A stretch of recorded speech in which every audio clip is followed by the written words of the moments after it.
Welcome back to class, everyone. Today, we are going to be starting Chapter 6. And we're going to be learning in Chapter 6 about quadratic functions. You guys are going to learn everything there is to know about these quadratic functions. And let me just give you a quick overview before we get into our lessons. We're going to learn about quadratic functions, how to graph these things from tables of values, how to find the axis of intercepts, the x and y intercepts, graph in the form of just a simple ax squared, graphing any different types of quadratic functions, how to find their axis of symmetries, how to find their vertices, how to find the quadratic from its graph, all right? Intersection of two graphs, how to find out that stuff. And we're going to culminate with doing some quadratic models, and then we're going to go through a review. As you can see, big long lesson, lots of chapters, but they are very short, unlike the last Chapter 5 lessons. So this should be fairly good to do, and we should get a nice good pace. As you can see, they're about 1 to 2 to 3 pages each, so pretty easy. Except for this last chapter, we're going to fly through these things. So, let me start you off here with this opening problem. It states, when an athlete throws a javelin, its height above the ground when it has traveled a horizontal distance, so throwing a javelin, I used to do this in high school. You come back, you throw it, boom, and the javelin goes, woo, all right? Like my sound effects, they're pretty good. All right, and it's given by h of x equals negative 15 thousandths x squared plus x plus 1.7. Now, here's some things to think about. We'll be doing this problem actually in the quadratic modeling, the last lesson. What does the graph h of x actually look like? So what do you think that graph looks like? Remember, it's height above the ground. So it starts here and then eventually goes into the ground here. From what height was the javelin released? That's something you figure out.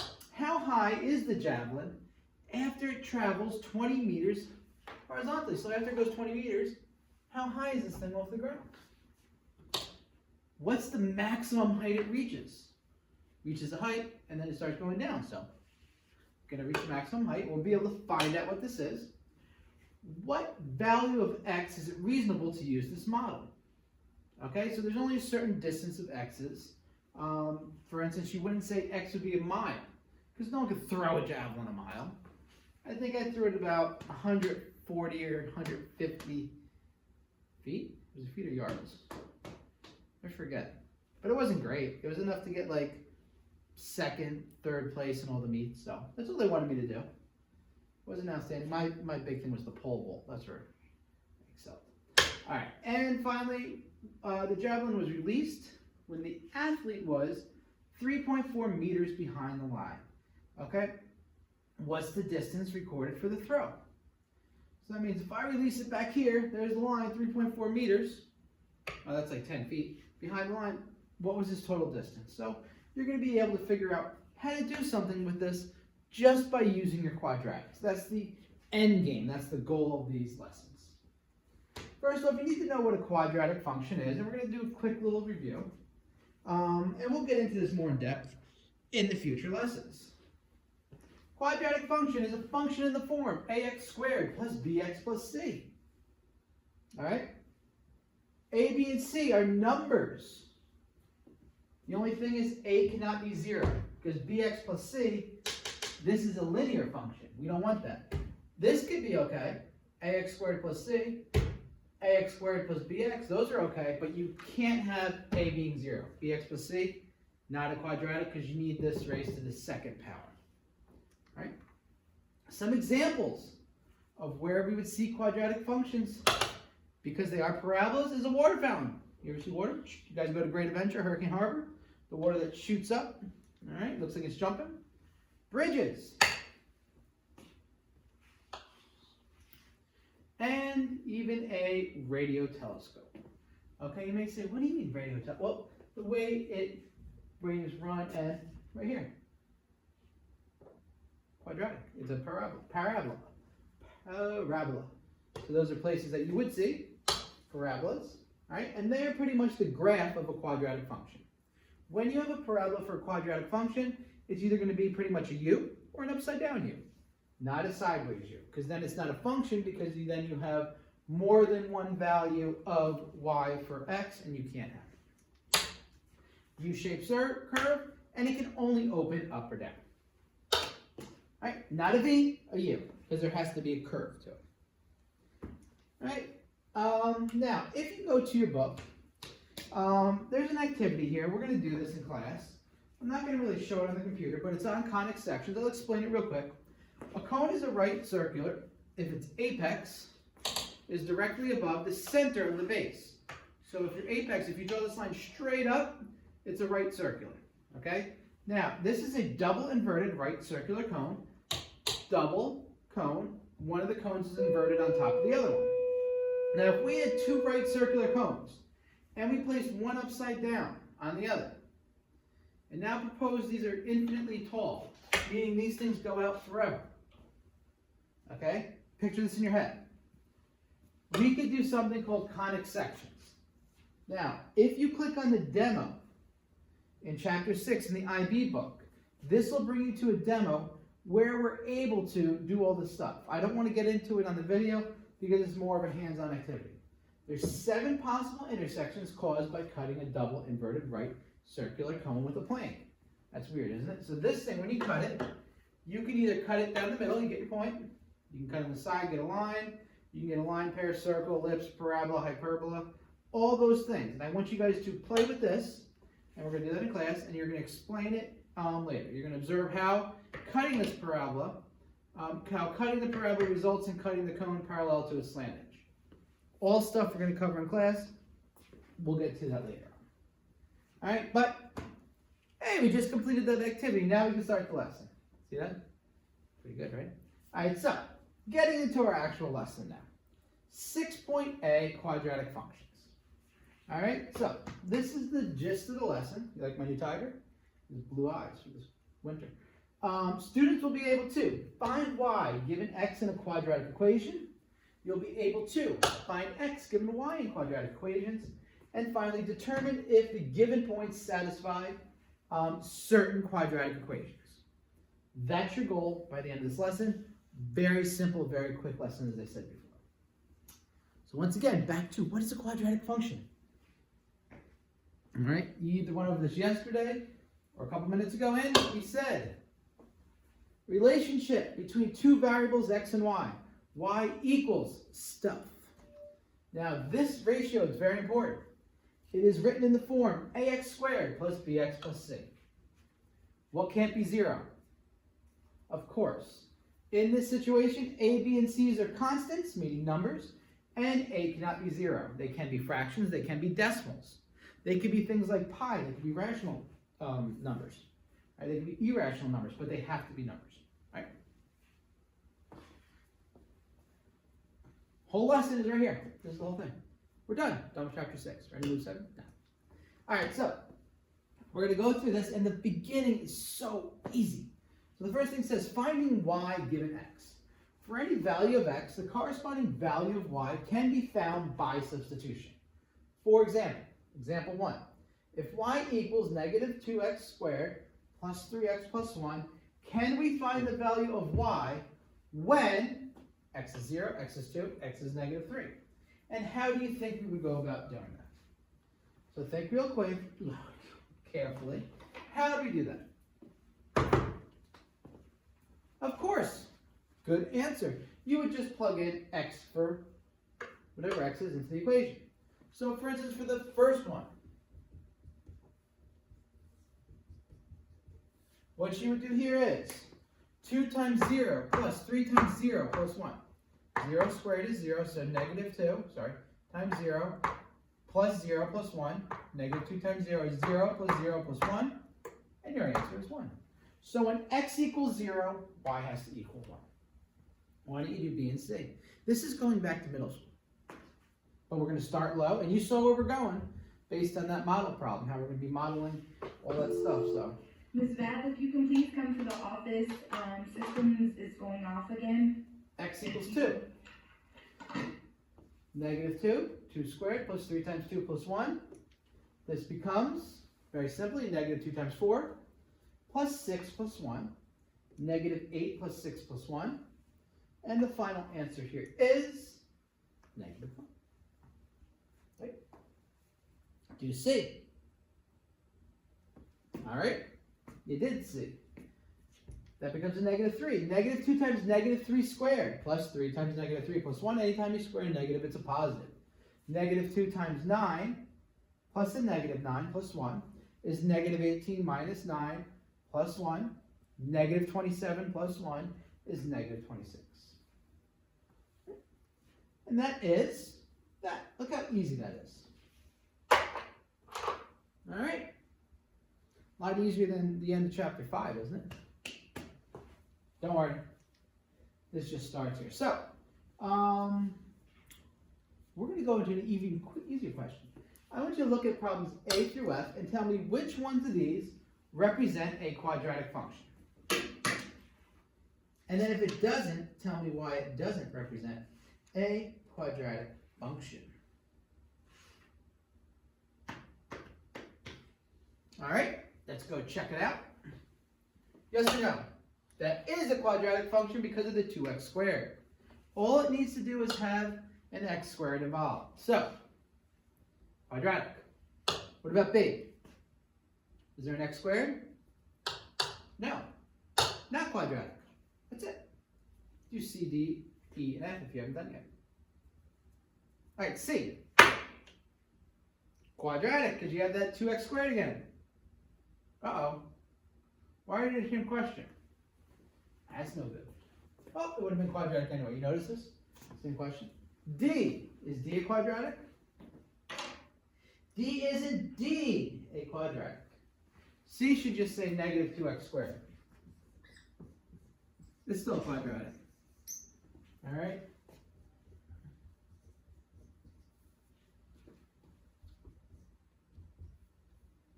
Oops. All right, do the other ones.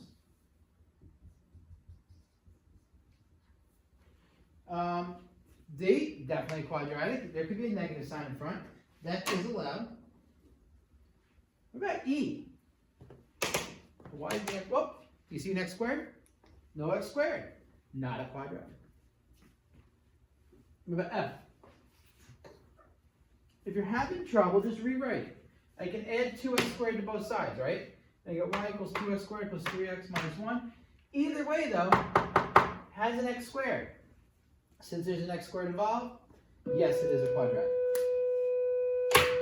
Right?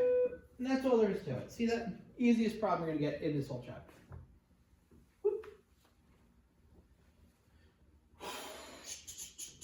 Number 2. For each of the following functions, find the value of y given the value of x. So find what y is when x equals 1.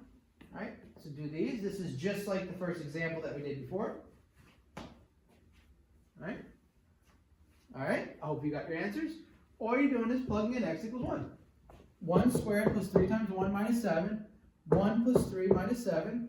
4 minus 7 is negative 3.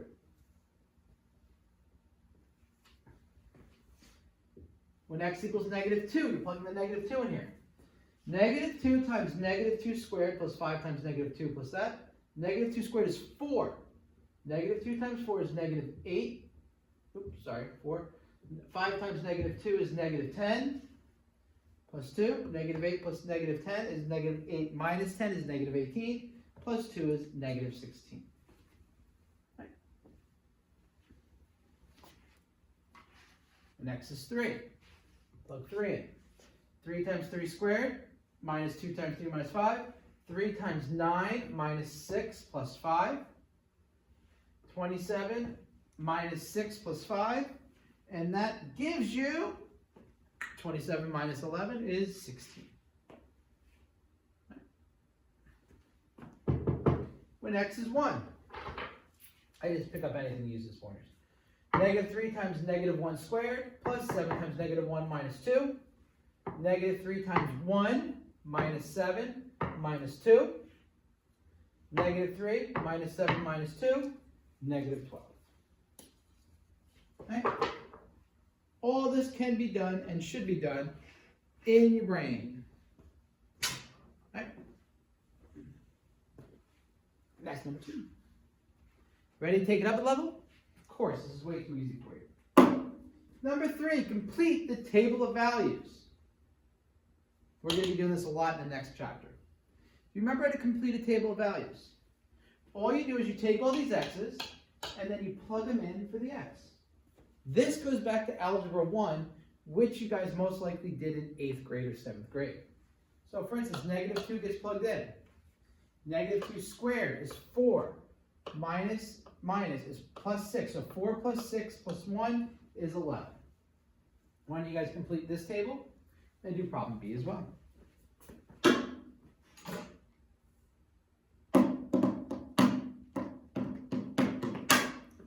Alright, you use negative 1, plug it in. This becomes 1 plus 3 plus 1, which is 5. 0. 0 minus 0 plus 1 is 1. Plug the 1 in, and they're all going right into there. This is 1 minus 3 plus 1 is negative 1. And then finally the 2. This is 4 minus 6 plus 1, which is negative 1. And now you got your table of values. That's it. Do problem B.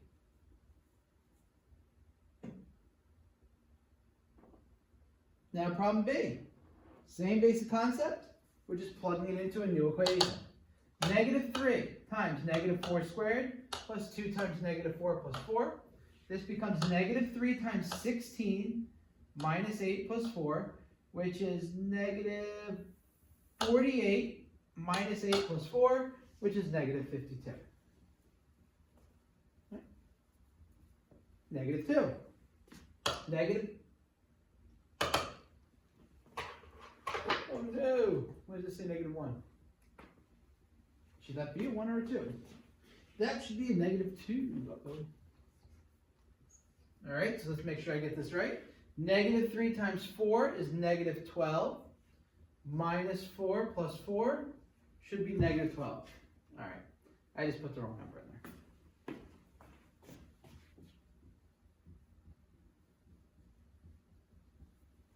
there. Alright, answer's correct though. 0. 0 plus 0 plus 4 is indeed 4. Right? 2. Negative 3 times 4 is negative 12 plus 4 plus 4. So negative 12 plus 8 should be negative 4. Ah, look at that. I like this. I just do teach just to make myself feel smart. Last one is the 4. Negative 3 times 4 squared. Negative 3 times 16, once again, is negative 48. Negative 48 plus 8 is negative 40. Negative 40 plus 4 is negative 36. And we're good. That's all there is to it. Alright, if you guys can't do the table of values, we got to go get you into some tutoring, and then we'll get you to be able to do it, and then you'll be okay. Pretty easy stuff to do, but sometimes you just need a little push to get going. Problem number 4. Find f of x if the following is true. F of 2 and f of negative 1. Now, when you get problems like this, what this means is, when this says f of 2, this just means x equals 2. When it says f equals negative 1, it just means x equals negative 1. So you're doing the same exact thing we just did, it's just written in a different way. So, f of 2 would mean everywhere I see an x, I replace it with a 2. So 2 squared plus 3 times 2 minus 7. 4 plus 12 minus 7. Oh, sorry, 4 plus 6. Ooh, my math's really bad. 4 plus 6 is 10 minus 7 is 3. Okay. What do you do? F of negative 1. Alright? F of negative 1 is negative 1 squared, which is 1 minus 3 minus 7, negative 9. Right? Alright, you B and C. Alright? F of 0. I'm going to plug the 0 in there. 0 minus 0 plus 1. 1. F of negative 3. Negative 3 squared is 9. 9 times 2 is 18. Plus 3. 2 negatives is a positive. Plus 1. 21 plus 1 is 2's. 22's. C. G of 3. The g, f doesn't matter. This just f of x, f of, g of x, g of. Now, if this is an f of 3 and this is a g of x, you wouldn't be able to plug the x in. This just means you plug the x equals 3 in the function that's g. Negative 3 times 3 squared plus minus 2 times 3 equals 4. Negative 3 times 9 is negative 27 minus 6 plus 4. Negative 33 plus 4, negative 29. G of negative 2. Negative 3 times 4 is negative 12 plus 4 plus 4. Negative 12 plus 4 is negative 8 plus 4 is negative 4. And there's your answers. Right. All good? All wonderful answers. Now, let's go do example 2. A little backtracking. Example 2 takes it up teeny notch. I wouldn't even say a notch. So determine whether the given point satisfies the following quadratic function. Point 216. So what exactly does that mean? So if this is a quadratic function and this satisfies it, when I plug these points into this equation, each side should equal itself. Okay, the equation should be true. The left should equal the right. If the sides do not equal each other, the numbers don't equal each other on the left and the right, equation is not satisfied by this point. This just means this point is part of that equation. So let's see how this works. This is x, so x equals 2. So they're saying when x equals 2, does y equal 16? So what I do is I take my 16, I plug it in for my y, I take my 2 and I plug it in for all my x's. 16 equals 3 times 2 squared plus 2 times 2.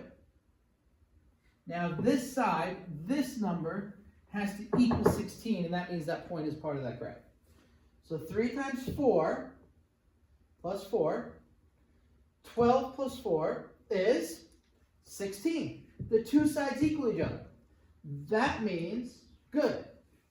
Therefore, 216.216 satisfies that function. It means it's part of that function. All right, why don't you guys try? Probably.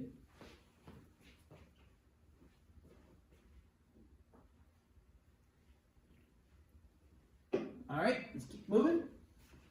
In this problem right here, this means x is negative 3, y is 1.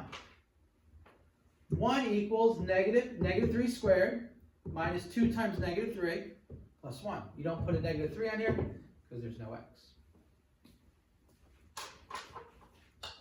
Negative 3 squared is 9. So negative 9 minus minus is plus 6 plus 1. Negative 9 plus 6 plus 1. Negative 3 plus 1 is negative 2. Does 1 equal negative 2? No. Since they're not equal, therefore, the coordinate negative 3, 1 does not satisfy the function. It is not part of the function. Negative x squared minus 2x plus 1. These are quadratic functions. It just means that this point's part of it, this point's not. This point's on the parabola for this function? No. All right? Now, your turn. You're going to do A, B, C, D, E, F. All you're doing is plugging stuff in and solving.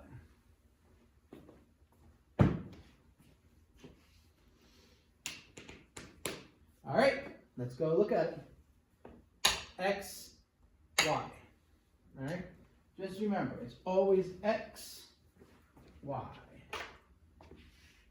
X, Y. 4 equals 2 times 0 squared plus 5. 4 equals 0 plus 5. Does 5 equal 5? Does 5 equal 4? No, it does not. Not a quadratic. Okay. Once again, X, Y. 0 equals negative 2 squared minus 3 times negative 2 plus 1. Negative 2 squared is 4. Does 0 equal 4 minus 6 plus 2? 4 minus 6 is negative 2 plus 2 is 0. They are indeed equal, both sides equal each other, so does it satisfy it? Quadratic. Okay. And just keep going. I'm assuming you did all these already. X, Y, negative 8, negative 1 squared plus 2 times negative 1 minus 5, negative 1 minus 2 minus 5, minus, minus, minus, they're all negatives, they're all add up to negative 8.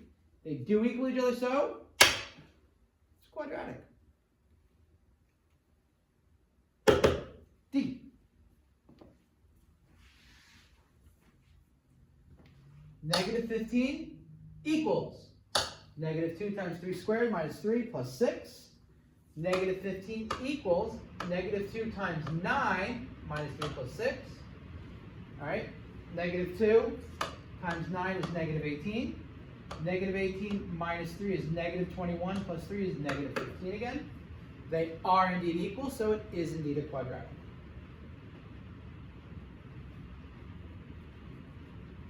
Let's go over to E.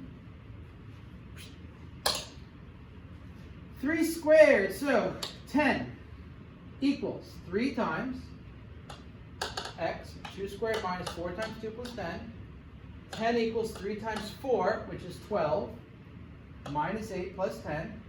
12 plus 10 is 22 minus 8 is 14. Is 10 equal 14? Nope, not a quadratic. Just, it's called number sense, numerical operations. And finally F. xy, 5 equals negative 1/2 times 2 squared plus 4 times 2 minus 1. 2 squared is 4. Half of 4 is 2. Negative 2 plus 8 minus 1. Negative 2 plus 8 is 6. 6 minus 1 is 5. So even though that thing looks crazy, yes, it is a quadratic. And there are your answers. All right? Boom, boom, boom. I'm going to show you now how to use a calculator even better.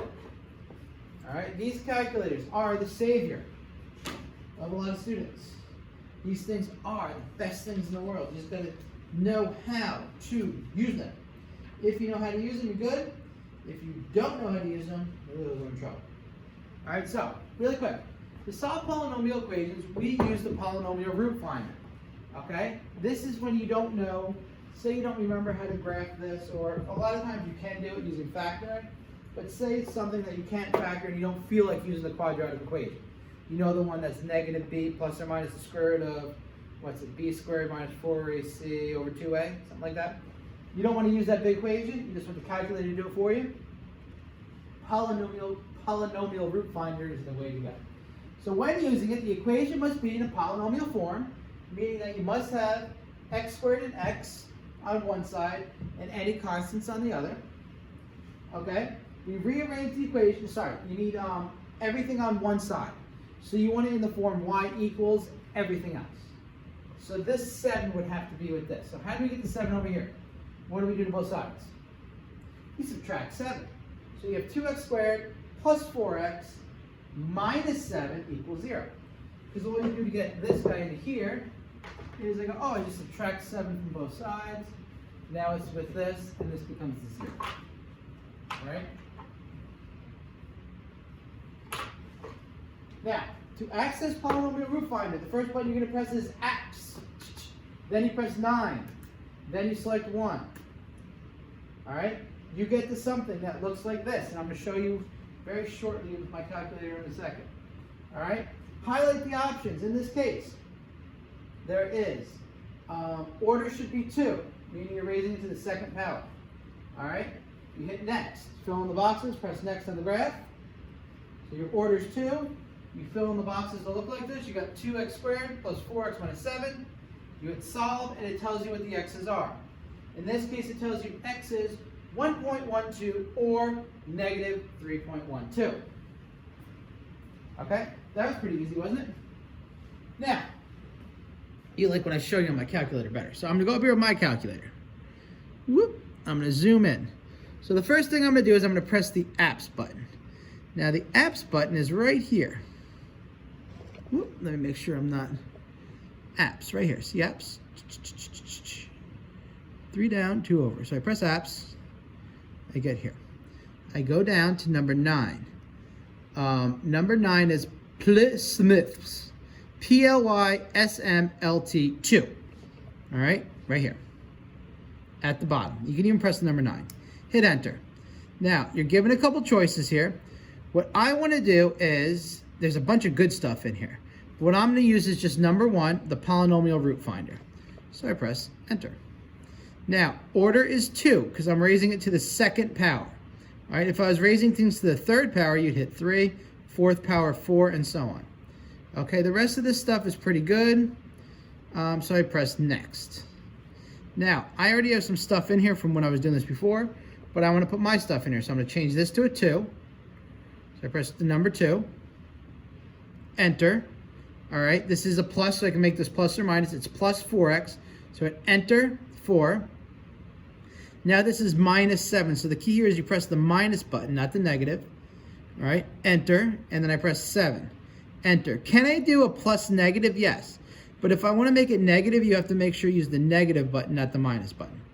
So there's my equation, and then I just hit this button right here, graph, because it's under the solve button. And then it gives me my answer, 1.12, negative 3.12, and that's exactly what we got. All right? Nothing to it. This is an easy stuff to do. Wait, that's not a good sentence. This is easy stuff. This stuff is easy to do. There we go. All right, so what we're going to do now is we're going to find x given y, and we don't always use that. We just need to use that when we can't solve the question easily. So this says when substituting in y for the quadratic equation, we're left with the quadratic equation. Solving the quadratic equation gives us the values of x corresponding to that y value. There may be 0 solutions, 1 solution, or 2 solutions. All right? Now, in the value x squared minus 3x plus 2, find the value of x when y equals 2 and y equals 18. So all you do as we did before is you're going to take the 2 and you plug it into the equation. All right, so now, we don't want this. We want this to be a 0 over here. So what do we have to do from both sides? Subtract 2. So when we subtract 2 from both sides,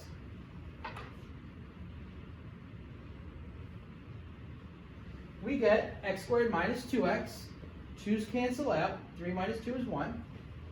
And now what we can do is we can use our calculator. All right?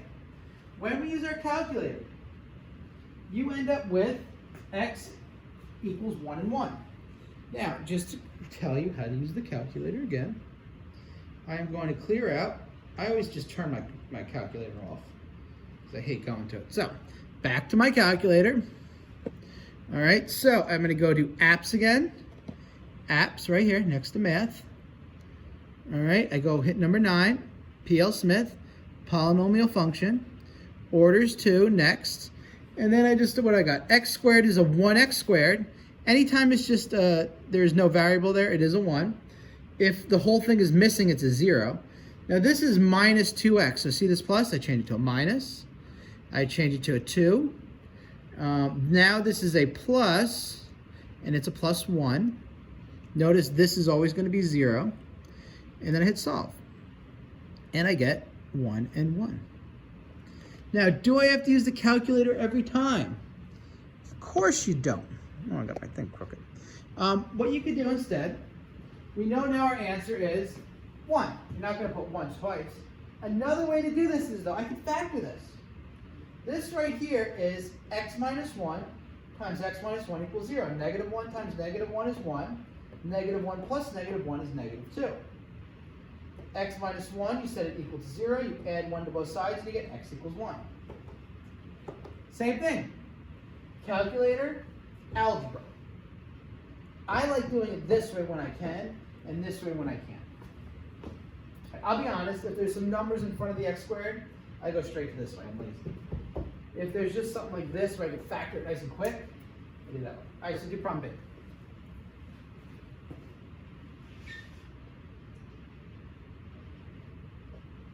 All right, plug in the 18. Subtract 18 from both sides. All right, go get that calculator. Come on, type your stuff in the calculator. All right, now, say you're here. You know, I just want to go back. If you just hit the main button right here, which is y equals, it brings you right back to this menu.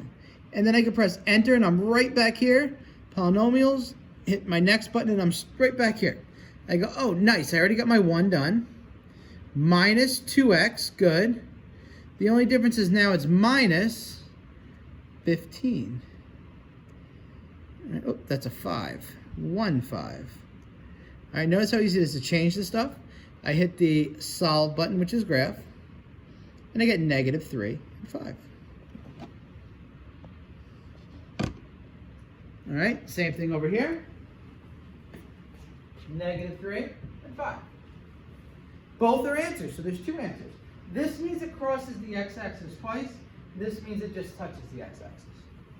All right, now say I wanted to factor this. Factors a negative 15 that add up to negative 2. This is a minus, so there's a plus and a minus. And this is a minus, so the bigger number has to be the negative. All right, so it's x minus 5. Negative 5 times 3 is negative 15. Negative 5 plus 3 is negative 2. I set these both equal to 0, which we'll be doing a lot later. X minus 5 equals 0. X plus 3 equals 0. Add 5, you get x equals 5. Subtract 3, you get x equals negative 3. 5 or negative 3, 5 or negative 3. All right, done algebraically, done calculatorly. Calculatorly, is that a way to say it? And I'm going to do it both ways when we can to show you. So now what you're going to do is memorize this stuff, and we're going to do problem number 6. This is the last problem. All right, first problem. Like I said before, now, when y equals 4, you're going to plug the 4 in for y. All right? Subtract 4 from both sides, this becomes a 2. Go to your calculator. When you're using your calculator, you're going to get negative 2 or 1. Once again, just do the calculator every time. Calculator, I start here. All right, I just go back to main.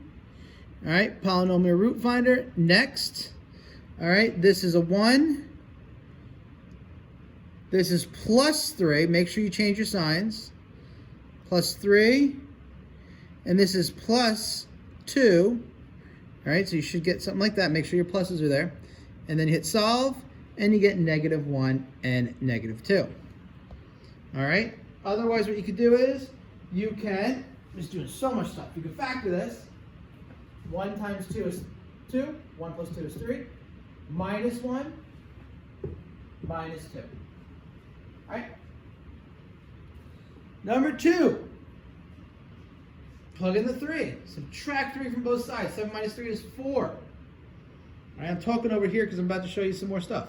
All right, so now, going back to my calculator. All right, main, enter, next. All right, back here. So what do we got? We got 1 minus 4 plus 4. Solve. And you get 2 and 2. Cool. Doing it the other way. Factors of 4 that add up to negative 4. Well, negative 2 times negative 2 is 4. Negative 2 plus negative 2 is negative 4. X minus 2 equals 0. Add 2 to both sides. X equals 2.